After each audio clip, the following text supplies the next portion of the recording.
이사야 30장 8절에서 17절까지 제가 읽겠습니다. 이에 가서 백성 앞에서 서판에 기록하며 책에 써서 후세에 영원히 있게 하라. 대저희는 패역한 백성이요 거짓말하는 자식들이요 여호와의 법을 듣기 싫어하는 자식들이라. 그들이 선견자들에게 이르기를 선견하지 말라. 선지자들에게 이르기를 우리에게 바른 것을 보이지 말라. 우리에게 부드러운 말을 하라. 거짓된 것을 보이라. 너희는 바른 길을 버리며 첩경에서 돌이키라. 이스라엘의 거룩하신 이를 우리 앞에서 떠나시게 하라 하는도다. 이러므로 이스라엘의 거룩하신 이가 이같이 말씀하시되 너희가 이 말을 업신여기고 압박과 허망을 믿어 그것을 의지하니 이 죄악이 너희에게 마치 무너지려고 터진 담이 불쑥 나와 순식간에 무너짐 같게 되리라 하셨은즉 그가 이 나라를 무너뜨리시되 토기장이가 그릇을 깨뜨림같이 아낌없이 부수시리니 그 조각 중에서 아궁이에서 불을 붙이거나 물 웅덩이에서 물을 뜰 것도 얻지 못하리라. 주 여호와 이스라엘의 거룩하신 이가 이같이 말씀하시되 너희가 돌이켜 조용히 있어야 구원을 얻을 것이요 잠잠하고 신뢰하여야 힘을 얻을 것이오늘 너희가 원하지 아니하고 이르기를 아니라 우리가 말 타고 도망하리라 하였으므로 너희가 도망할 것이요 또 이르기를 우리가 빠른 짐승을 타리라 하였으므로 너희를 쫓는 자들이 빠르리니 한 사람이 꾸짖은즉 1000사람이 도망하겠고 5이 꾸짖은즉 너희가 다 도망하고 너희 남은 자는 겨우 산 꼭대기에 깃대 같고 산마루 위에 기치 같으리라 하셨느니라. 아멘. 이 말씀의 배경이 이스라엘의 죄에 대해서 하나님께서 아수르라는 이방 군대를 통해서 유다와 예루살렘의 죄를 아수르를 회초리 삼아서 이렇게 징계하고 채찍하신다는 말씀을 주셨는데 이스라엘 백성들은 아수르의 압박에 이렇게 순순히 선지자의 말씀을 듣고 이렇게 잠잠히 있기보다는 오히려 애굽에 보물들을 보내면서 사신을 세워서 애굽을 의지하면서 아수르의 공격을 대처하려고 하는 그러한 상황들에 대해서 이사야 선지자가 말씀하고 있는 것입니다. 8절 보시죠. 이제 가서 백성 앞에서 서판에 기록하며 책에 써서 후세에 영원히 있게 하라. 그러니까 무슨 뜻이에요? 이 히스기야 시대의 유다의 죄가 얼마나 어리석은지 영원히 후대에 기록해서 교훈으로 삼으라는 거예요. 이 메시지를 후세의 경고의 메시지가 될 수 있도록 선지자야 써서 다음 세대에 전해라. 그래서 그 후세 사람들이 이 말씀을 읽고 우리는 저렇게 살면 안 되겠구나 이렇게 깨달을 수 있도록. 사실은 구약 성경이 우리에게 이런 역할을 하죠. 신약 성경에 보면 무엇이든지 전에 기록된 것은 우리의 유익을 위해서 기록했다고. 구약 시대에 하나님의 말씀 그러한 사건들이 현재를 살아가는 우리에게 경고가 되고 또 교훈이 되기 위해서. 그래서죠. 모든 성경이 하나님의 감동으로 된 것으로 교훈과 책망과 바르게 함과 의로 교육하기에 유익한 하나님의 말씀이죠. 후세에 전하라. 이 말씀을 기록해서 책으로 써서 다음 세대들이 하나님의 메시지로 경고의 메시지로 듣게 해라. 하나님의 말씀은 우리를 가르치고 또 책망하기도 하고 바르게 세워주고 또 의로만에서 교육하면서 우리가 하나님의 사람으로 온전하게 양육받고 세워지는 데 있어서 유익한 하나님의 말씀이죠.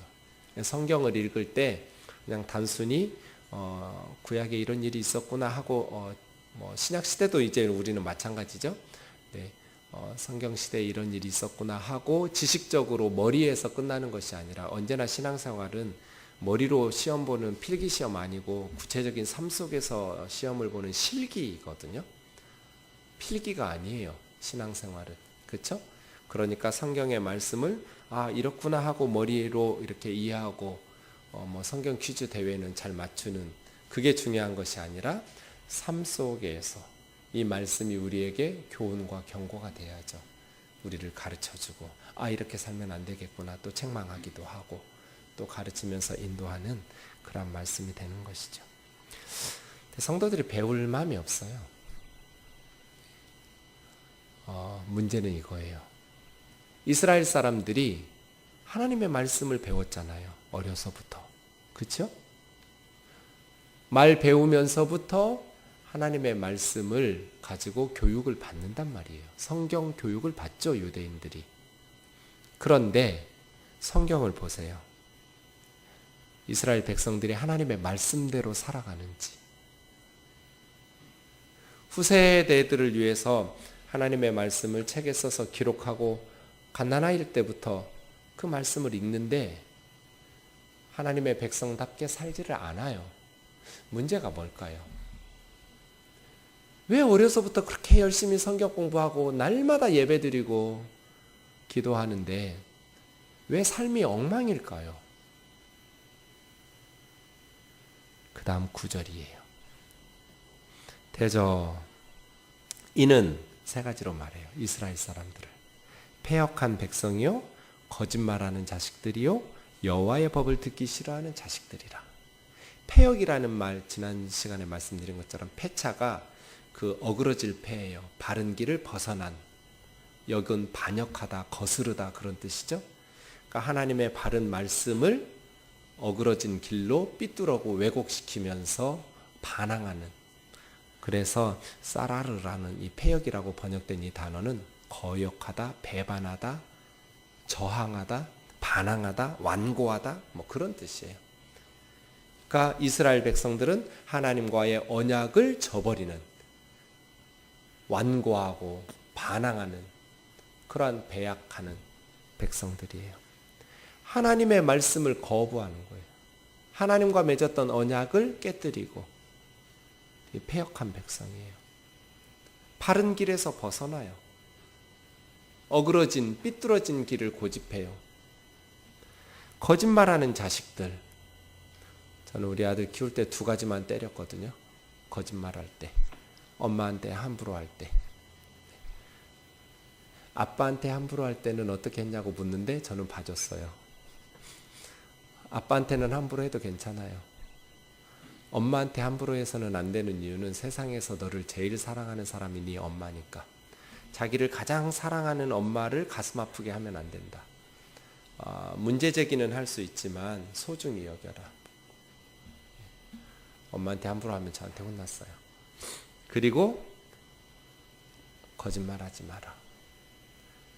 거짓말하면 너 스스로 당당하게 살지를 못하게 되고 다른 사람에게 멸시를 받을 뿐 아니라 절대로 하나님께서 기뻐하시지 않는다. 하나님은 다 용서하신다. 근데 거짓말하는 사람은 하나님께서 함께 하실 수가 없어요. 그렇죠? 어떤 죄든지 정직하게 하나님 앞에서 고백하고 진실하게 하나님 앞에서 회개하면 용서해 주시고, 그런데 거짓말하고 그렇게 회개하지 않으면 하나님께서 어떻게 그 사람을 쓰실 수가 없어요. 하나님께 버림받는 지름길이 거짓말하는 거다. 근데 하나님께서 이스라엘 백성들에게 거짓말하는 자식들 같다. 이 두 번째예요. 패역하는 백성. 바른 길을 벗어나요. 거역하고 반항하고 고집 피우고. 그러면서도 거짓말을 해요. 계속해서 거짓말을 해요. 마지막 세 번째, 여호와의 법을 듣기 싫어하는 자식들.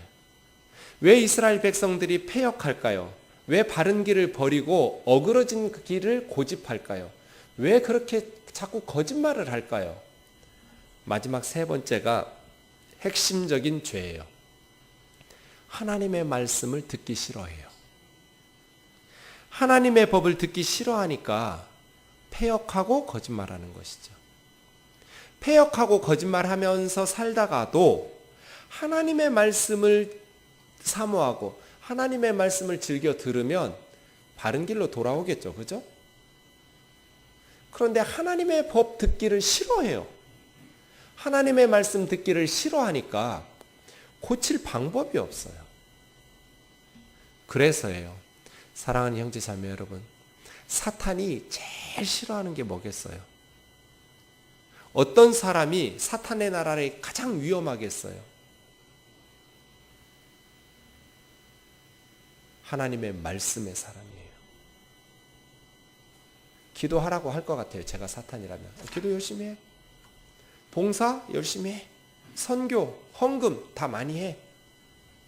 말씀의 은혜만 받지 마. 말씀이 없는 기도, 그 기도가 어떻게 되겠어요? 말씀이 없는 봉사, 말씀이 없는 선교, 말씀이 없는 구제, 그 말씀의 은혜가 없는데 어떻게 그 사역들이 바르게 되겠어요? 하나님의 말씀을 가지고 기도해야 그 기도가 사탄의 나라를 무너뜨리죠. 하나님의 말씀을 가지고 선교해야 그 선교지에 사탄의 나라를 무너뜨리고 예수 그리스도의 나라를 세우죠. 하나님의 말씀의 은혜가 임해야 가정도 교회도 나라도 바르게 세워지죠. 그래서 말씀은 성령의 검이에요. 이것으로 사탄의 나라를 무너뜨린단 말이에요. 그러니 하나님의 말씀의 은혜가 제대로 임하면 어떻게 우리가 기도하지 않고 선교하지 않고 구제하지 않고 하나님의 말씀의 은혜가 임하는데 어떻게 똑바로 살지 않겠어요? 그러니 제가 사탄이라도 다른 거 다 하라고 하겠어요. 그런데 말씀의 은혜만 받지 말라고 하겠어요. 누구든지 말씀의 사람이 되면 하나님의 말씀의 은혜가 차곡차곡 쌓이기 시작하면 이 사람을 사탄이 무너뜨릴 수가 없어요. 이 사람은 가는 곳마다 말씀의 집을 지을 것이고 우리 한반도가 이 조선 땅이 선교하게 된 게 말씀의 역사였거든요.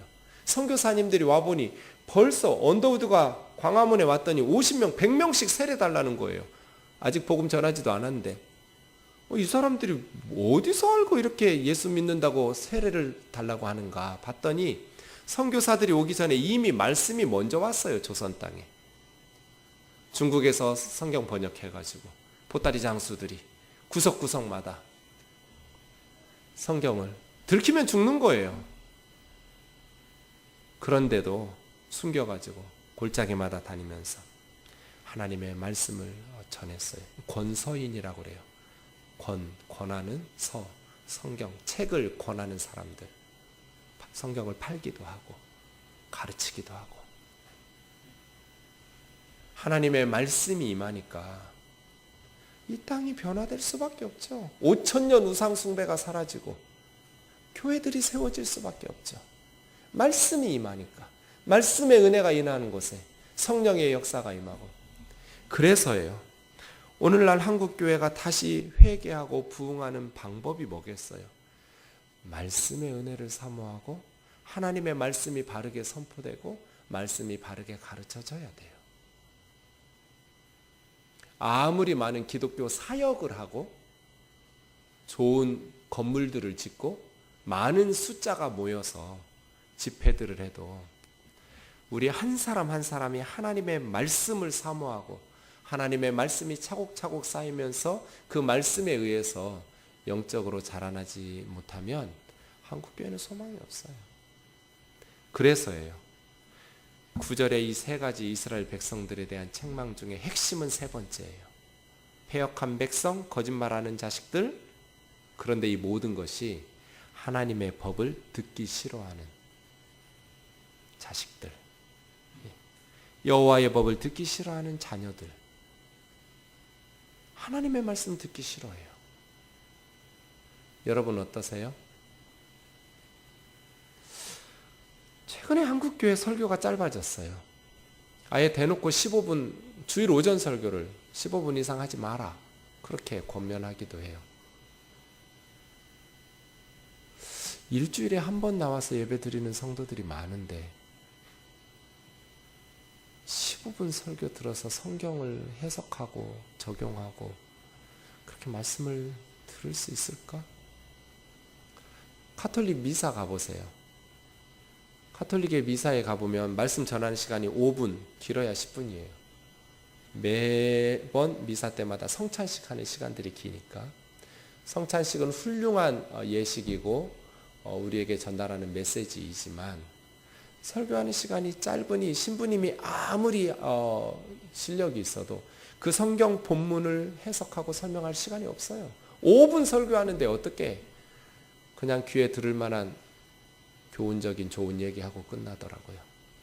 제가 많이 참석은 안 해봤지만 미사에 참석한 설교들이 그랬어요.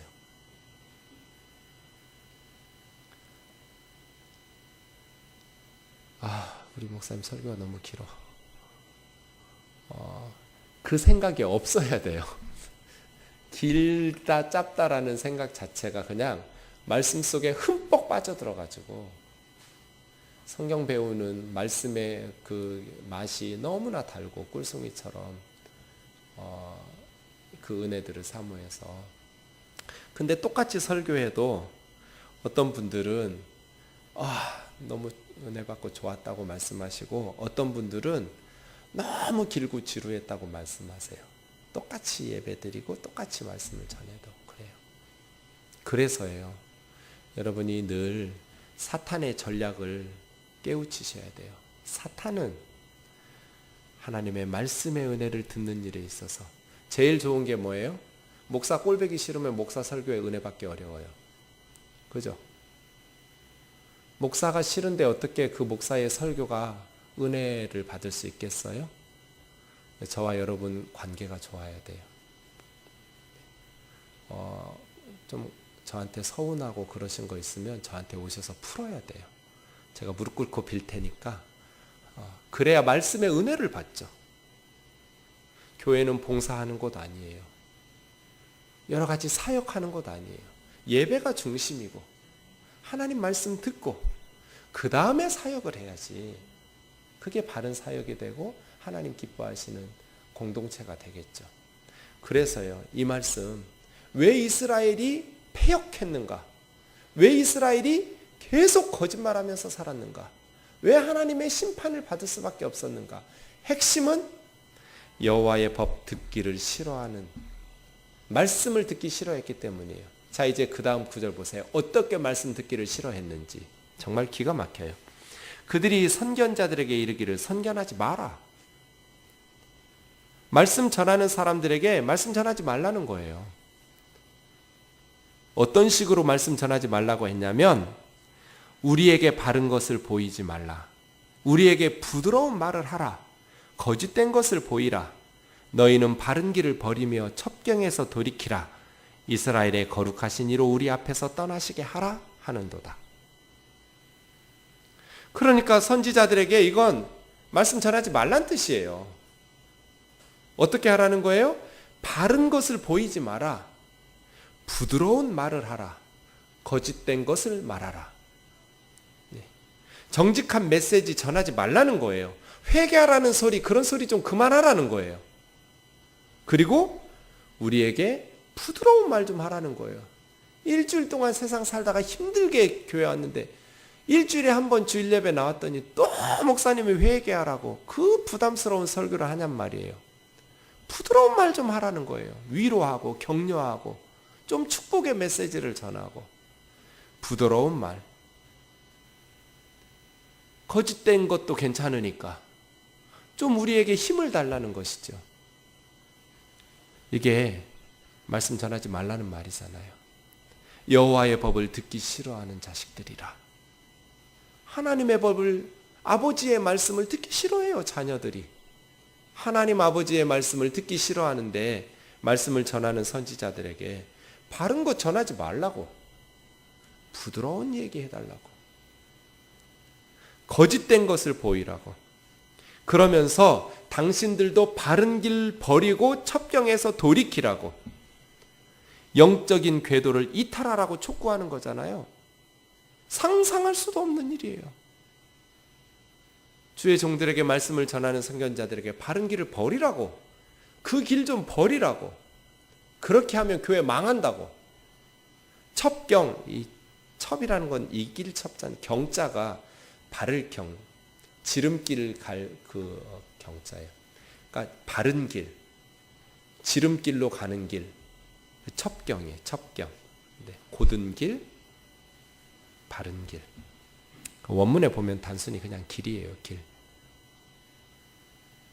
바른 길 가지 말라고, 곧은 길로 가지 말라고. 그런 식으로 가면 교회 안 된다고. 그러면서 이스라엘의 거룩하신 하나님이 우리 앞에서 떠나시게 하라고. 무슨 말이에요? 좀 하나님 이름으로 공격 좀 하지 말란 얘기예요. 기가 막힌 얘기예요. 말씀을 전하는 선지자는 어떤 사람들이에요? 하나님의 백성들을 말씀을 통해서 하나님과 대면시키는 사람이에요. 그죠? 말씀을 통해서 하나님의 백성들과 하나님을 만나게 해주는 사람이 선지자예요. 하나님의 백성들이 하나님 말씀을 통해서 하나님을 만나면 명현 반응이 일어나요. 우리가 죄인이니까. 우리의 죄를 고치려다 보면 약이 우리 속에 들어오려면 명현 반응을 일으키듯이. 그럼 어떻게 해야 돼요? 회개를 해야죠. 회개를 해야지. 하나님 말씀 전하지 말라고 그러면 안 되잖아요. 부드러운 말하라고 하면 안 되잖아요. 그렇죠? 저희 개척했을 때 가끔 성도님들이 그런 분들이 있었어요.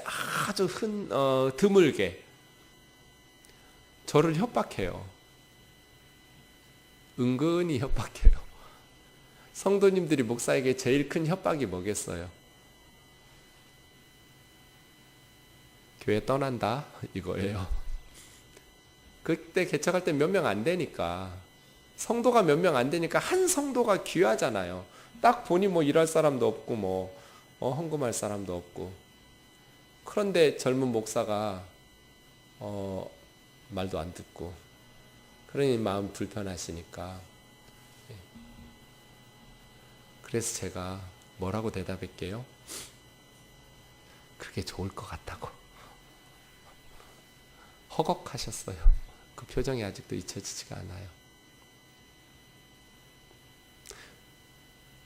은혜 받는 교회로 가야죠. 목사를 뜯어 고칠 것이 아니라 내가 은혜 받을 수 있는 교회로 옮기면 돼요. 중요한 것은 목사님 말씀이니까 무조건 들으라는 게 아니에요. 바른 성경 해석. 하나님의 말씀인 성경을 바르게 해석했는가? 그걸 따져야 돼요. 그래서 내 생각과 다르고 내가 듣기 싫은 소리 해도 성경 해석이 바르면 명현 반응이 일어날 때 나를 뜯어 고쳐야죠. 30년을 믿었던 50년을 믿었던 내 생각을 뜯어 고쳐야죠. 말씀으로. 그렇게 하지 말라고 협박하면 되겠어요? 그 말씀이 옳았으면, 목사님 성경 해석이 잘못됐다고 이러이러해야 하지 않느냐고 하면 저는 인정해요. 설교 전에 지난주에 내가 이렇게 설교했는데 주중에 어느 성도님이 이렇게 문제 제기해서 듣고 보니 내가 잘못 성경 해석했다고, 미안하다고. 그렇게 사과하고 오늘 거 이제 다시 설교 시작하겠다고, 이런 적도 있어요. 그럴 수 있죠. 목사도 사람이니까 성경 해석이 틀릴 수 있어요. 그럼 뭐 하면 돼요? 잘못했다고 하면 돼요. 그렇죠? 그런데 성경 해석이 그런 건 관심도 없어요. 그리고 자기 생각에 맞지 않고 하면 이런 식으로 말해요. 바른 메시지 전하지 말라고. 하나님의 이름으로 그렇게 말하지 말라고. 부드러운 얘기 좀 하라고. 사랑하는 형제 자매 여러분, 참된 부드러움, 참된 위로는 하나님의 말씀을 바르게 전하고 그 말씀을 바르게 받아서 우리가 회개하고, 그렇게 회개한 후에 하나님의 위로가 참된 은혜인 줄로 믿습니다. 고름 있는 데다가 반창고 붙이면 나아요? 고름 뽑아내고 약 바르고 반창고를 발라야죠. 우리의 죄와 허물은 짜버리고 없어하고 회개하고 제거한 후에 그 다음에 약 바르고 위로를 받아야 그게 진정한 회복이지. 죄 짓고 있는데 회개하지 않고 부드러운 말하고 위로하고 격려해서 무슨 칭찬 목회 한다고 성도들 많이 모이면 무슨 하나님의 교회겠어요, 그 공동체가. 그렇잖아요? 사랑하는 형제 자매 여러분, 목사의 말에 무조건 순종하라는 게 아니에요. 목사의 말이 바른 성경 해석인가, 성경을 바르게 해석했는가 그렇지 않은가를 따져서 성경 해석이 바를 경우 내 생각을 뜯어 고쳐야 돼요. 아멘이지요? 하나님의 말씀에 바른 선포가 이루어지면 내가 원하는, 내가 생각하는 것과 일치하는 것과의 여부를 따지지 말고, 때로는 아픈 말을 들어야 되고요. 때로는 위로의 말을 들어야 돼요. 회개하고 주님 앞에 나와서 고쳐갈 때 그것이 진정한 위로죠. 그래서예요.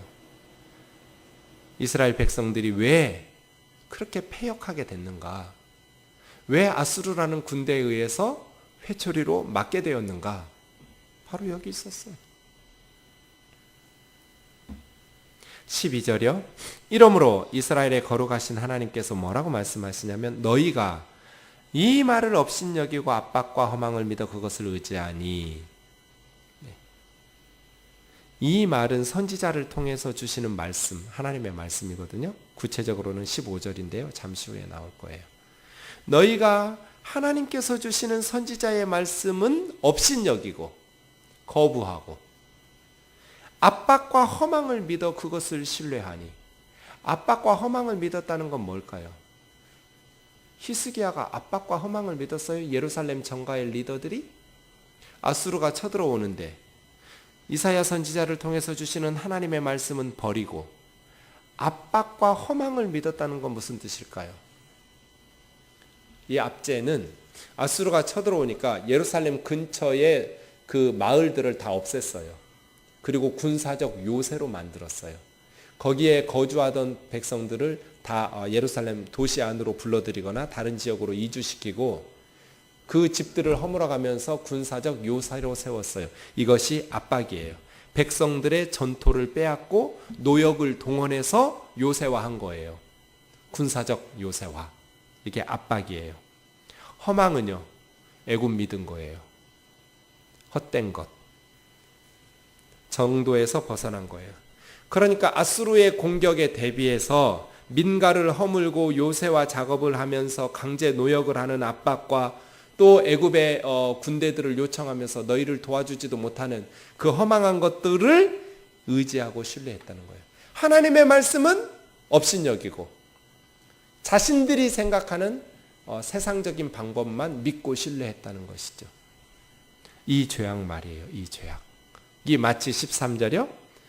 무너지려고 터진 담이 불쑥 나와 순식간에 무너짐. 담을 쌓는데 이게 삐뚤빼뚤 쌓는 거예요. 그래서 불쑥 튀어나온 거예요. 빤듯이 올라가야 하잖아요. 담은. 그런데 빤듯이 올라가지 않고 이 불쑥 튀어나와서 삐뚤어져서 쌓으니까 한순간에 무너지겠죠. 이러한 담은 와르르 무너지겠죠. 어느 한순간. 너희들 하는 짓이 이렇다는 거예요. 하나님의 말씀은 업신여기고 백성들 민가를 허물고 요새를 만들면서 압제와 그리고 하나님께서 계속 애굽으로 내려가지 말라고 경고하심에도 불구하고 보물을 싸질머지고 이집트로 내려가서 군사를 요청하는 험한 것들을 믿는 것이 마치 무너질 담장 쌓는 짓 같은 어리석은 일이다. 담장을 쌓려면 반듯하게 쌓아야 되는데 배가 불쑥 나와가지고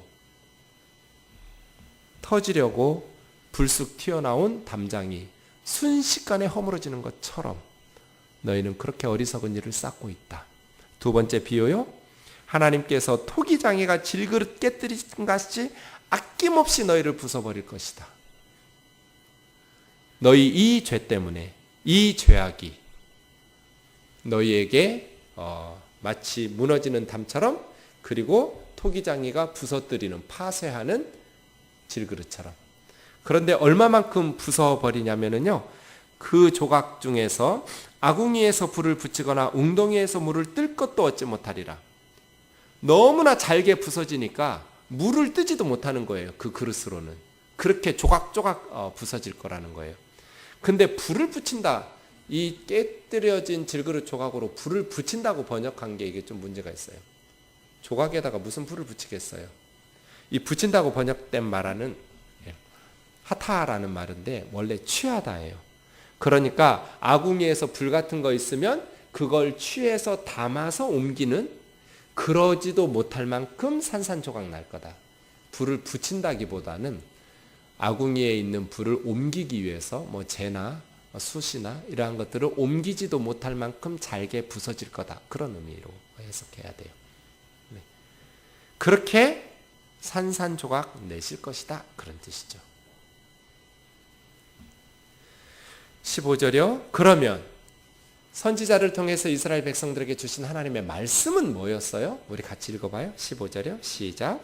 주 여호와 이스라엘의 거룩하신 이가 이같이 말씀하시되 너희가 돌이켜 조용히 있어야 구원을 얻을 것이요 잠잠하고 신뢰하여야 힘을 얻을 것이오늘 너희가 원하지 아니하오. 네, 이것이 업신여김 당했던 하나님의 메시지였어요. 이사야 선지자가 주었던 유다의 안전 보장은 어디서 오는가? 돌이켜 조용히 있어야 구원을 얻을 것이요 순순히 아수르의 회초리를 맞으라는 거예요. 떠들지 말고 조용히 있어야 구원을 얻을 것이요 잠잠히 그 가운데서 하나님의 말씀을 신뢰해야 너희가 힘을 얻을 것이다. 그런데 정반대로 했죠? 하나님은 버리고 애굽을 의지하면서 요란을 떨면서 요새를 만들고 하다가 위기를 맞이한 것이죠. 왜요?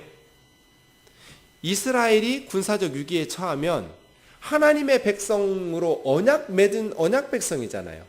하나님께서 하나님 역할을 해주신다는 게 뭐예요? 이스라엘을 전쟁에서 구해주시고 지켜주신다는 거잖아요. 이스라엘이 하나님의 말씀에 순종하기만 하면 하나님께서는 이스라엘의 하나님 역할을 해주시겠다고요. 이게 언약이잖아요. 내가 너희 하나님이 되고 너희는 내 백성 된다. 내가 너희 아버지 되고 너희는 나의 자식들이 된다. 아버지가 아버지 역할을 해주시고 하나님의 하나님 역할을 해주시는 것을 신뢰하라는 거잖아요. 하나님의 말씀을 듣고 잘못했으면 아수르의 회초리 맞고 잠잠히 하나님을 의지하고 신뢰하면 너희가 힘을 얻고 구원을 얻을 것이다. 그런데 이것을 원치 않았어요. 예루살렘의 엘리트들이. 히스기야와 유다 정가의 정치인들이 이 하나님의 말씀을 믿지 않았어요. 아니라 우리가 말을 타고 도망하리라. 우리는 아수르의 회초리를 잠잠히 있다가 맞을 수 없다. 싸우자. 설령 전쟁에서 지면 말 타고 도망가면 돼. 이게 예루살렘 엘리트들의 생각이었어요. 더 빠른 짐승을 취하여 타고 도망가면 돼. 그러나 너희를 쫓는 자들이 더 빠를 것이다. 그래서 너희가 도망하지 못할 거야. 한 사람이 꾸짖으면 1000사람의 이스라엘 사람들이 도망가고 아수르의 군대 앞에서 풍비박산하면서 도망갈 거는 혼자 쫓아내면 1000사람이 도망가고 5사람이 쫓아내면 다 도망가서 10명도 필요 없어요. 아수르의 군대 5명만 군인이 소리쳐도 다 달아나 버릴 예루살렘 사람들, 이스라엘 사람들. 너희 남은 자는 겨우 산꼭대기에 깃대 같고 산마루 위에 기치 같을 것이다. 깃대는 이제 깃발 같은 거죠. 산꼭대기에 깃발이 몇 개나 있겠어요. 다 뿔뿔이 흩어져 도망가 버리고 살아남은 자는 깃발 몇 개처럼 찢어진 산산조각난 기치라고 번역된 것도 깃발이에요. 전쟁하거나 할 때 병사를 모으기 위해서 깃발을 흔들고 나팔을 부는데요. 그런 깃발같이 앙상한 깃대와 찢어진 깃발처럼 그냥 몇 명 외에는 다 사라지고 죽고 망하게 될 것이라고 경고하는 것이죠. 무슨 뜻이에요? 하나님의 말씀을 업신여기지 말아라. 그런데 예나 지금이나 하나님의 말씀은 업신여김 당하고 세상적인 방법만 구원의 길인 것처럼 떠받들죠. 그래서 선지자가 말하는 우리가 28장 10절 13절에서 차브라차브 차브라차브 가브라카브 가브라카 제일삼 이렇게 교훈에 교훈을 더하고 경계에 경계를 더하고 여기서 조금 저기서 조금 이렇게 어린 아이들이 짓거리는 것처럼 구상유치 젖비린내 나는 소리처럼 이사야 선지자는 되도 않는 소리 하지도 말라고 아수르가 쳐들어오면 싸워야지 무슨 잠잠이 있느냐고 아수르가 때리고 다 짓밟고 끝내지 순순히 물러가겠냐고. 그런데 사실은 하나님께서 이사야 통해서 말씀하신 것처럼 아수르의 군대는 하루아침에 18만 5천 명을 하나님께서 죽이시고 물러날 수밖에 없게 하셨거든요. 그러니까 이 시대에 하나님의 말씀대로 믿고 신뢰하고 사는 사람은 이렇게 젖비린내 나는 철없는 소리처럼 여겨지는 것을 제가 요즘 뼈저리게 깨달았어요. 내가 참 철없는 생각을 가지고 살았구나. 세상에서는 되도 않는 소리를 떠들고 다녔구나. 차브라차브 차브라차브 카브라카브 카브라카브 제일삼 제일삼 이렇게 애들이 옹알옹알옹알 하는 소리처럼 들렸을 것 같아요. 세상 사람들이. 여러분 가끔 제가 하는 소리가 그렇게 좀 철없는 소리처럼 들리지 않으세요? 아이고 동화 속에서 살아 우리 목사님. 세상이 얼마나 사악한데, 세상이 얼마나 교활한데 그런 식으로 아유 안 되죠. 그럴 것 같아요.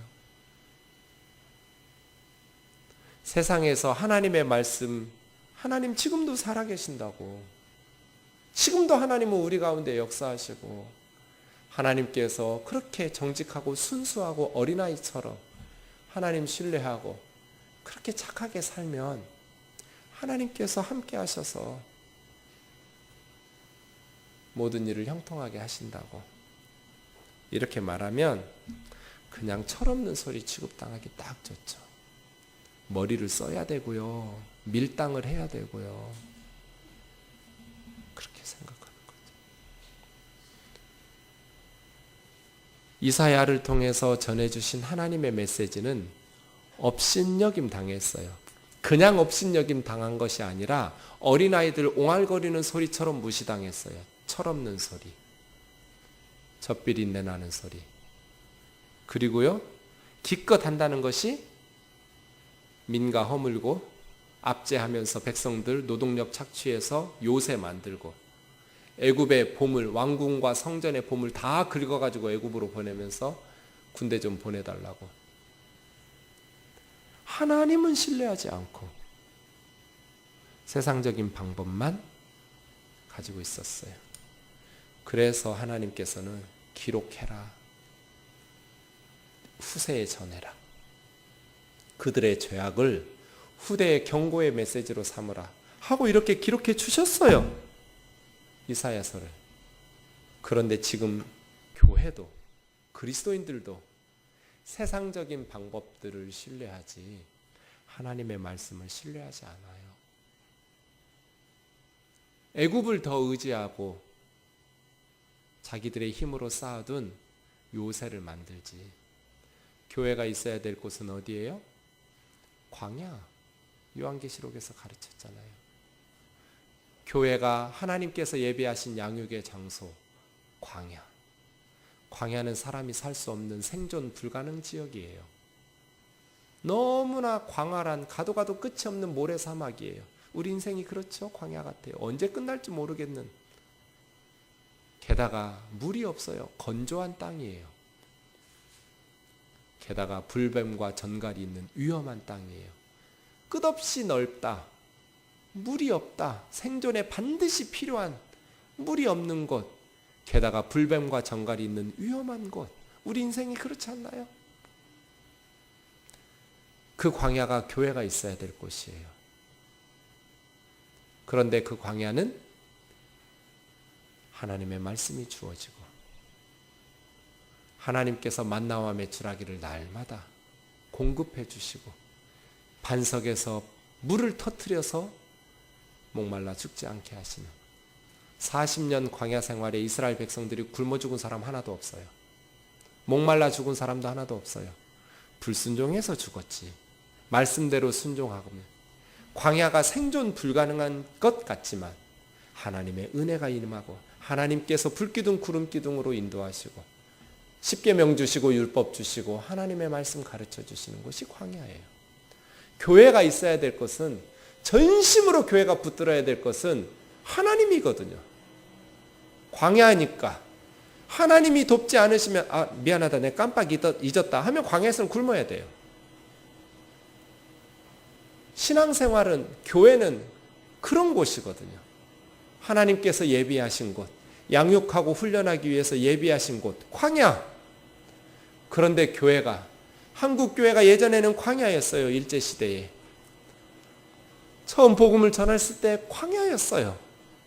그래서 전심으로 하나님 앞에 부르짖었어요. 소나무 뿌리를 뽑는다고 산에 가서 기도해서 하나님밖에는 붙잡을 분이 없으니까, 민족의 희망이 없으니까. 그래서 하나님께서 은혜 베푸셨어요. 그런데 이제 부유해졌어요. 그랬더니 교회가 광야가 싫은 거예요. 많이 성도들 늘어나면 분리독립하면서 광야 정신을 지켜나가고, 선교 구제 더 많이 해가지고 광야 정신을 지켜나가야 하잖아요. 돈 쌓아둘 것이 아니라. 부유해지면서 한국교회가 타락하고 부패했어요. 초대교회가 광야 정신을 지킬 때는 얼마나 성령 충만했어요. 자기 것들을 팔아가면서 고아와 과부들을 구제하고 선교하고 복음 전하고. 그런데 로마의 국교가 기독교가 되면서 기득권을 가지기 시작하면서 광야를 버리고 안락한 왕궁에 거하기 시작하면서 의리의리한 예배당 짓기 시작하면서 초대교회는 영성은 사라지고 십자군 전쟁하고 마녀사냥 해대면서 그 끝이 면죄부 파는 중세교회의 타락까지 이어진 거잖아요. 그러다가 망한 거잖아요, 교회가. 남한 교회는 망했어요. 광야를 버렸기 때문이에요. 북한 교회는 살아있어요. 북한의 지하교회. 거기 지금 광야거든요. 목숨 걸고 믿고 있잖아요. 북한이 열려보세요. 얼마나 많은 그리스도인들이 진짜 감동적인 신앙생활을 해왔는지. 들키면 죽거든요. 그런데도 복음을 전해요. 예배당 없죠? 그런데도 그들이 일사각오의 정신을 가지고 사탄과 맞서 싸우면서 그 광야예요, 광야. 뜨인돌교회가 이 광야 정신을 잃어버리면 아무리 외형적으로 하나님의 사역을 크고 폼나게 할지 모르겠지만 교회 망한 거예요. 광야. 하나님의 백성들은 언제나 이렇게. 그런데 세상 속에서 하나님의 메시지를 전하면 무시당하고 업신여겨요. 철없는 소리 하지 말라고. 그리고 애굽을 더 신뢰하고 압제와 허망한 것을 더 의지하죠.